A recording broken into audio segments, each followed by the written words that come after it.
जय हो श्री कृष्ण भगवान। अष्टमोध्याय। अर्जुनवाद।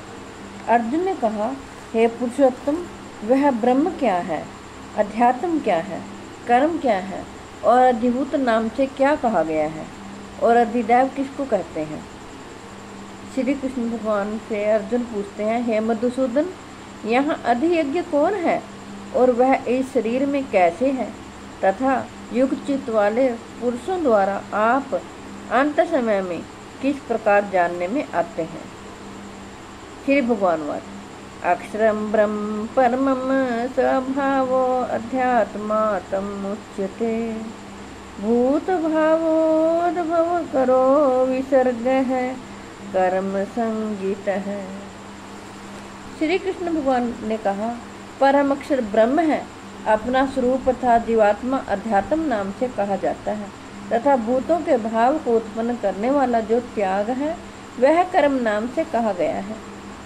अधिभूतम क्षरो भाव है पुरुष पश्चाधिदैवतम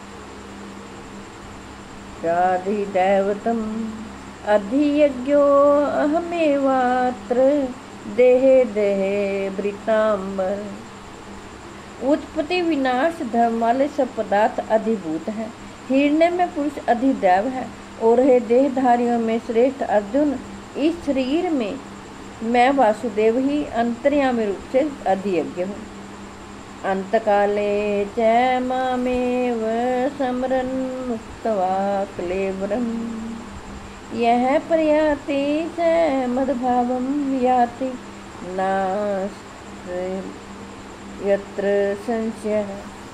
श्री कृष्ण भगवान कहते हैं, जो पुरुष अंत काल में मुझको ही सिमरण करता हुआ शरीर को त्याग कर जाता है वह मेरे साक्षात रूप को प्राप्त होता है, इसमें कुछ भी संशय नहीं है। श्री कृष्ण भगवान कहते हैं, यम यम वापि समरन् भावं त्यजन्ते क्लेवरम् तम तमेवैति कुन्ते सदा तद्भाव भाविता। हे कुंती पुत्र अर्जुन, यह मनुष्य अंत काल में जिसके भी भाव को सिमरण करता हुआ शरीर का त्याग करता है उसको ही प्राप्त होता है, क्योंकि वह सदा उसी भाव से भावित रहता है।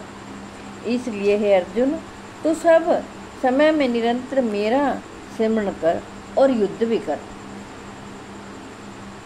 इस प्रकार मुझ में अर्पण किए हुए मन बुद्धि से युक्त होकर तू निसंदेह मुझको ही प्राप्त होगा। हे पार्थ, यह नियम है कि परमेश्वर के ध्यान के अभ्यास रूप योग से युक्त दूसरी ओर न जाने वाले चित्त से निरंतर चिंतन करता हुआ मनुष्य परम प्रकाश रूप दिव्य पुरुष को अर्थात परमेश्वर को प्राप्त होता है।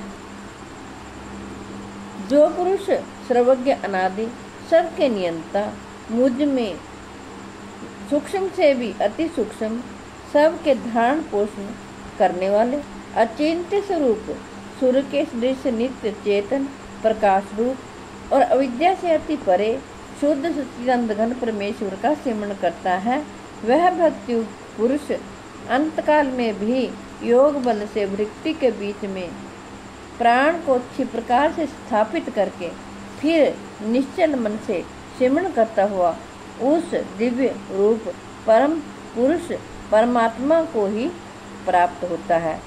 वेद के जानने वाले विद्वान जिस सच्चिदानंद घन रूप परम पद को अविनाशी कहते हैं, आसक्ति रहित यत्नशील सन्यासी महात्मा जन जिसमें प्रवेश करते हैं और जिस परम पद को चाहने वाले ब्रह्मचारी लोग ब्रह्मचर्य का आचरण करते हैं, उस परम पद को मैं तेरे लिए संक्षेप से कहूँगा।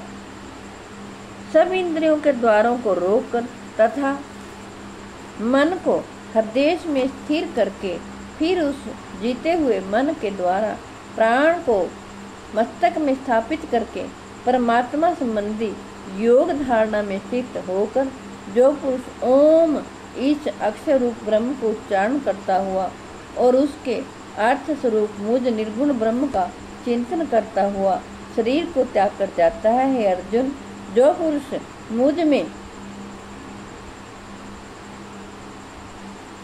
ओम इस एक अक्षर रूप ब्रह्म को उच्चारण करता हुआ और उसके अर्थ स्वरूप मुझ निर्गुण ब्रह्म का चिंतन करता हुआ शरीर को त्याग कर जाता है, वह पुरुष परम गति को प्राप्त हो जाता है। हे अर्जुन, जो पुरुष मुझ में अनन्य चित्त होकर सदा ही निरंतर मुझ पुरुषोत्तम को स्मरण करता है, उस नित्य निरंतर मुझ में युक्त हुए योगी के लिए मैं सुलभ हूँ, अर्थात उसे सहज ही प्राप्त हो जाता हूँ। श्री कृष्ण भगवान कहते हैं, परम सिद्धि को प्राप्त महात्मा जन मुझको प्राप्त होकर दुखों के घर एवं क्षण भंगुर पुनर्जन्म को नहीं प्राप्त होते। हे अर्जुन, ब्रह्म लोक पर्यंत सब लोग पुनरावर्ती हैं, परंतु हे कुंती पुत्र, मुझको प्राप्त होकर पुनर्जन्म नहीं होता, क्योंकि मैं कालातीत हूँ और सब ब्रह्मा आदि के लोग काल के द्वारा सीमित होने से अनित्य हैं।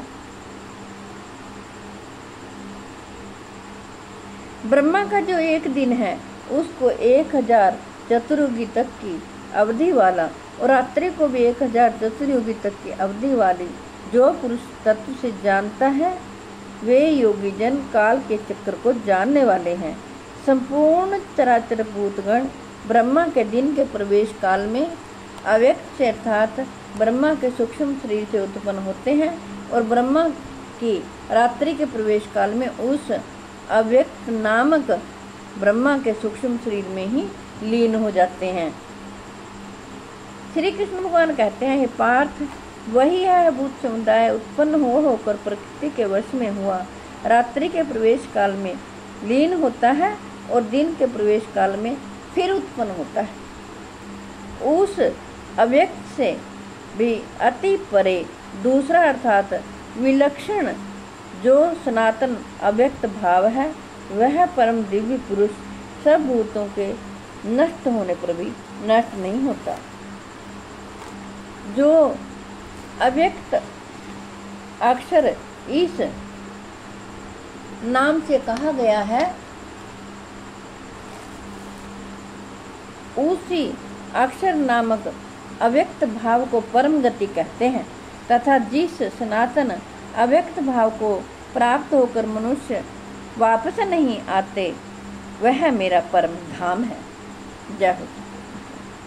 हे पार्थ, जिस परमात्मा के अंतर्गत सर्वभूत हैं और जिस सच्चिदानंद घन परमात्मा में यह समस्त जगत परिपूर्ण है, वह सनातन अव्यक्त परम पुरुष तो अनन्य भक्ति से ही प्राप्त होने योग्य है। हे अर्जुन, जिस काल में शरीर त्याग कर गए हुए योगी जन तो परम गति ना लौटने वाली गति को और जिस काल में गए हुए वापस लौटने वाली गति को ही प्राप्त होते हैं, उस काल को अर्थात दोनों मार्गों को कहूँगा।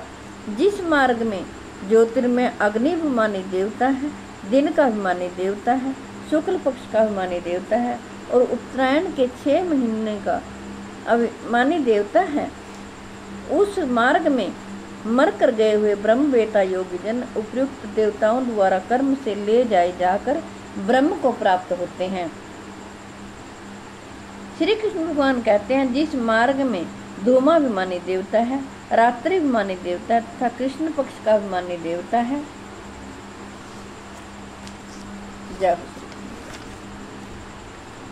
और दक्षिणायन के 6 महीनों का अभिमानी देवता है, उस मार्ग में मर कर गया हुआ सकाम कर्म करने वाला योगी उपयुक्त देवताओं द्वारा कर्म से ले गया हुआ चंद्रमा की ज्योति को प्राप्त होकर स्वर्ग में अपने शुभ कर्मों का फल भोग कर वापस आता है। क्योंकि जगत के ये 2 प्रकार के शुक्ल और कृष्ण अर्थात देवयान और पितृयान मार्ग सनातन माने गए हैं। इनमें एक के द्वारा गया हुआ जिसे वापस नहीं लौटना पड़ता, उस परम गति को प्राप्त होता है और दूसरे के द्वारा गया हुआ फिर वापस आता है अर्थात जन्म मृत्यु को प्राप्त होता है। हे पार्थ, इस प्रकार इन दोनों मार्गों को तत्व से जानकर कोई भी योगी मोहित नहीं होता। इस कारण हे अर्जुन, तू सब प्रकार से सब काल में समबुद्धि रूप योग से युक्त हो अर्थात निरंतर मेरी प्राप्ति के लिए साधन करने वाला हो। श्री कृष्ण भगवान कहते हैं, योगी पुरुष इस रहस्य को तत्व से जानकर वेदों के पढ़ने में तथा यज्ञ तप और दान आदि के करने में जो पुण्य फल कहा गया है उन सबको निसंदेह उल्लंघन कर जाता है और सनातन परम पद को प्राप्त होता है। जय हो श्री कृष्ण। अष्टमो अध्याय समाप्त।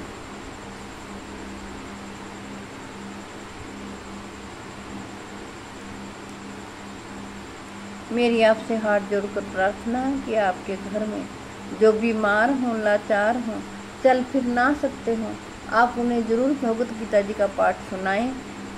विश्व के कल्याण के लिए, जगत के कल्याण के लिए मैंने भगवत गीता जी का पाठ आपको पढ़कर सुनाया है। मैं आशा करती हूँ आप सभी इसका लाभ उठाएंगे। अपने बच्चों को भी भगवत गीता जी का पाठ पढ़ने के लिए तथा सुनने के लिए प्रेरित करें ताकि वो सद्मार्ग पर चलें और भगवान श्री कृष्ण सदा उनकी रक्षा करें। जय हो श्री कृष्ण।